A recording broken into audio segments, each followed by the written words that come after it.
This is the engineering office down there. And this is David St. Ange. Nobody, no, not many people here. And down on this side is the FM offices. All right, now we're moving on to the second floor of 125 Western Ave. Well, the most unusual thing I ever had in this elevator was a horse. Jane Alexander was doing something for CBS Cable, and I rented the facilities at WGBH. It was the Diary of Calamity Jane, and it was a series of little vignettes, and one of the things had a horse that had to be standing next to it. The only way they could get the horse in was through here, and then walked him down to Studio A. Now this was the main office area for the early days when the WGBH existed only in one building, not in the 11 that they're in now. But they're all executive offices, and all the way through, back through here. Now it's a Boston Media Productions, which does Say Brother, La Plaza, and Basic Black. Basic Black, Say Brother. Yeah, and then La Plaza and Greater Boston. This was the outdoor area where you could go and have your lunch. Obviously not used too often now. These were offices, Dave Davis and Bob Larson, yep. Mike Ambrosino, Peter Downey further down, but now it's the state-of-the-art editing. Cameras are taken out of the studio. There must be some kind of event going on. Now moving into Studio A. What's your name? Randall Gray. Randall, how long you been at GBH? Since 1978. And what are you doing? Right now I'm putting the site because they're having a luncheon for Fetch, which is one of the shows here at GBH. They're having a pre-season, if you will, luncheon for all staff involved. This is one of the few places, I think, in this building that has not changed at all, except for the lighting system. But the studio itself is, as I remember it, when I walked in here in 1965. Yeah, there was a story about Chaz Norton, one of the head lighting guys here, who was up on top of an echo lift and was basically doing some lighting by himself, and had the lift extended up and was holding onto the lighting grid, trying to pull himself across the floor of the studio.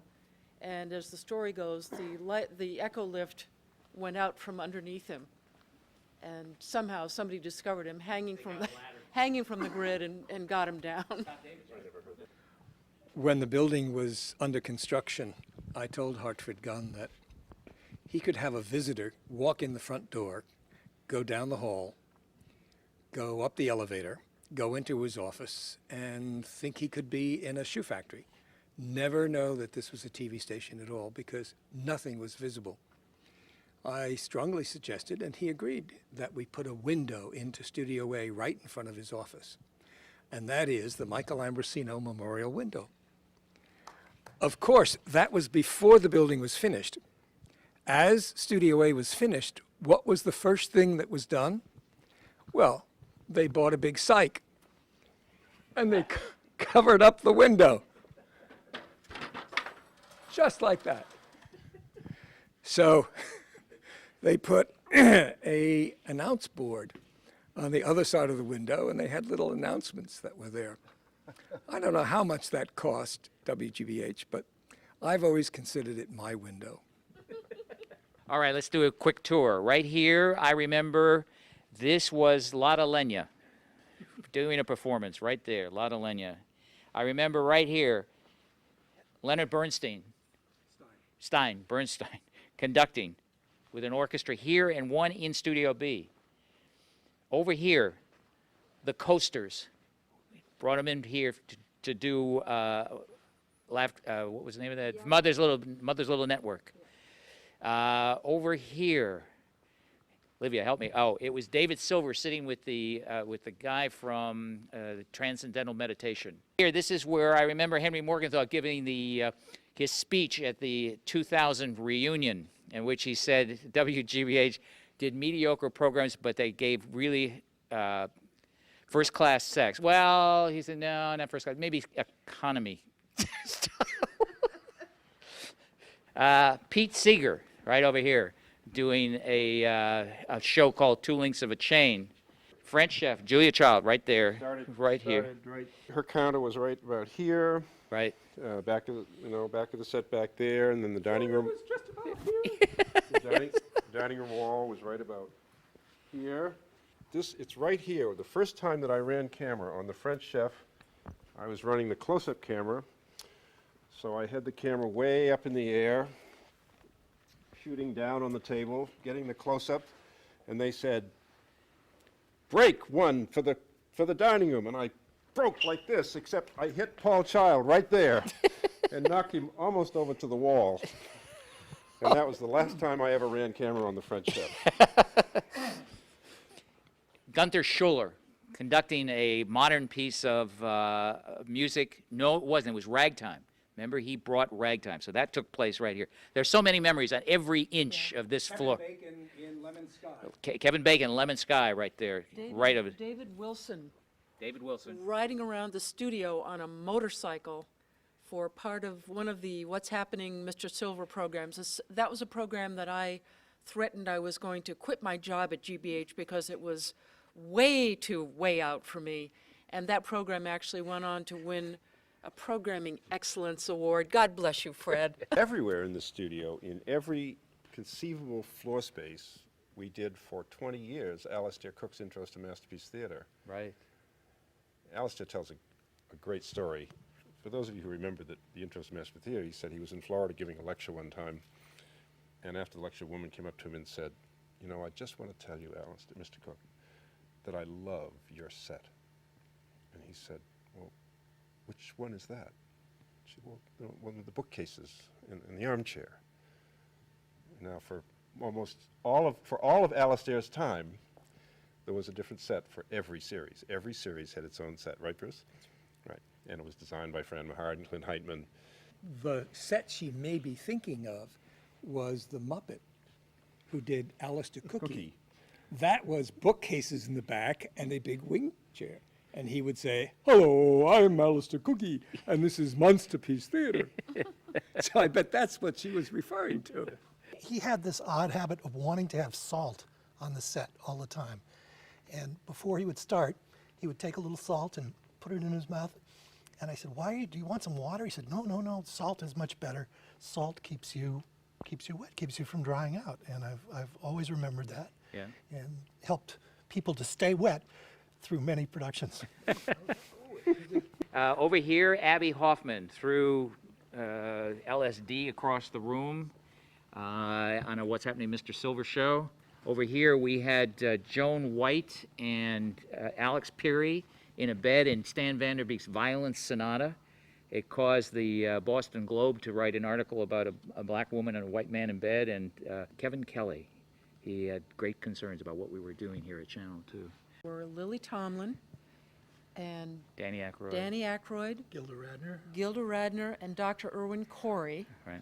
And we were doing a piece that Jane Wagner and Lily Tomlin had written called Collisions, which actually never really saw the light of day. It was an experimental, never finished piece of video. The students took over Harvard University in the 70s, and the university president would not speak to the students.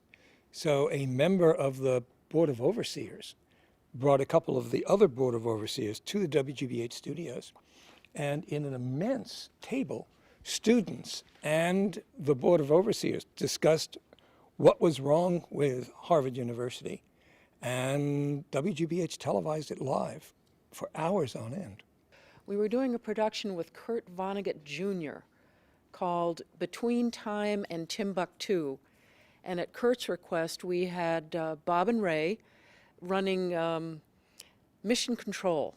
It was a story about a space poem competition.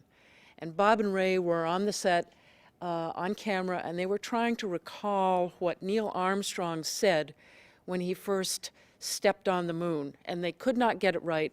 And Vonnegut was sitting just off camera and got laughing almost so hard that we had to stop the take. And if you've ever seen that show and you listen to the two of them trying to remember those lines, you can hear Vonnegut in the background going, Here's another event that took place during one of the auctions. There was a large turntable with showcasing some furniture. On one side was a living room, and on the other side was a bedroom. Sally Dennison, who used to be my production assistant, had gone off to become a Hollywood casting director, and as a matter of fact was in town looking for Antonioni's lead actor for a movie called Zabriskie Point. And I had introduced her to a guy by the name of Ed Beardsley. They had become fast friends, and Sally was a rather uninhibited young lady. She and Ed had had a bit of stimulants, let's say, and they had decided to take off their clothes and to jump in bed so that when the turntable turned during the auction, you would find the two of them comfortably wrapped in each other's arms. I pleaded with them not to do it, and I finally got them onto the studio. Thank God. Everywhere. Uncontrollable wires running in every space, in every direction. I would go to other production houses and there would be almost no wires, and I'd come back and go, why can't we have no wires? But it came from there's an early tradition, it was long before my 40 years here, that you had to have wires everywhere. On the floors, on the walls, Ceiling. on the ceilings, and probably even in the brand new control room. This is A Control as rebuilt the second time. There's been 2 rebuilds of A Control. When I first came here, the monitors were basically there. Audio booth was over there. There was a row of seats here, theater type seats, fold down.